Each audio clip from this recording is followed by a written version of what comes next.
સુરતની ઘટના બાદ અમદાવાદમાં પોલીસ એલર્ટ થઈ ગઈ છે।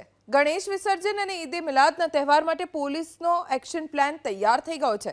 12 વાગ્યા સુધી ગણેશજીના મંડપ નજીક પેટ્રોલિંગ કરવાના આદેશ આપવામાં આવ્યા છે। બોડી વોર્ન કેમેરા અને ડ્રોનની મદદથી પોલીસ સર્વેલન્સ કરશે। સોશિયલ મીડિયા દ્વારા ફેલાવવામાં આવતી અફવા ઉપર ધ્યાન ન આપવા પણ અપીલ કરાઈ છે। સીસીટીવી કેમેરા ન હોય ત્યાં સરકારી વિડીયોગ્રાફીથી નજર રખાશે। પોલીસ કમિશનરના આદેશ બાદ પોલીસે નાઇટ પેટ્રોલિંગ હાથ ધર્યું। અમદાવાદ શહેરમાં 50 વિસર્જન કુંડ બનાવવામાં આવ્યા છે। 16 અને 17 સપ્ટેમ્બરના દિવસે પૂરતી માત્રામાં બંદોબસ્ત રહેશે।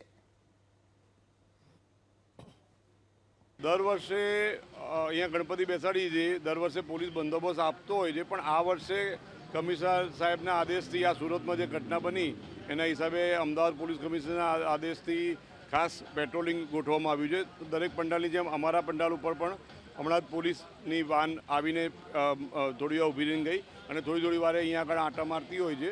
એટલે કમિશનર સાહેબે જે આદેશ કર્યો છે એ પ્રમાણે આ વખતે સેફટીને લઈને પોલીસ વધારે સજાગ બની લાગે છે। અમદાવાદ શહેર પોલીસ દ્વારા 16 અને 17 એટલે ઈદે મિલાદ અને ગણેશ વિસર્જન એ બંને ઉત્સવો કોમી એખલાસભર્યા વાતાવરણમાં થાય તે માટે પૂરતી તૈયારી રાખવામાં આવેલી છે। તમામ ગણેશ મંડપો પર પોલીસનો બંદોબસ્ત રાખવામાં આવે છે।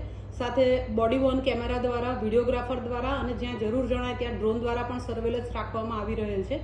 અમદાવાદ શહેર પોલીસ ઉપરાંત હોમગાર્ડ અને એસઆરપીનો પણ આ બંદોબસ્તમાં ઉપયોગ કરવામાં આવે છે।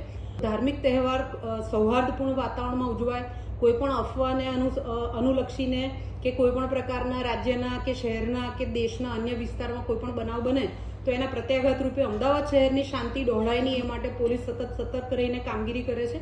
અમદાવાદ શહેરના તમામ પોલીસ વાહનો, પીસીઆર અને સીસીટીવી કેમેરા નેટવર્કનો અમે આ સર્વેલન્સ માટે ઉપયોગ કરીએ છીએ।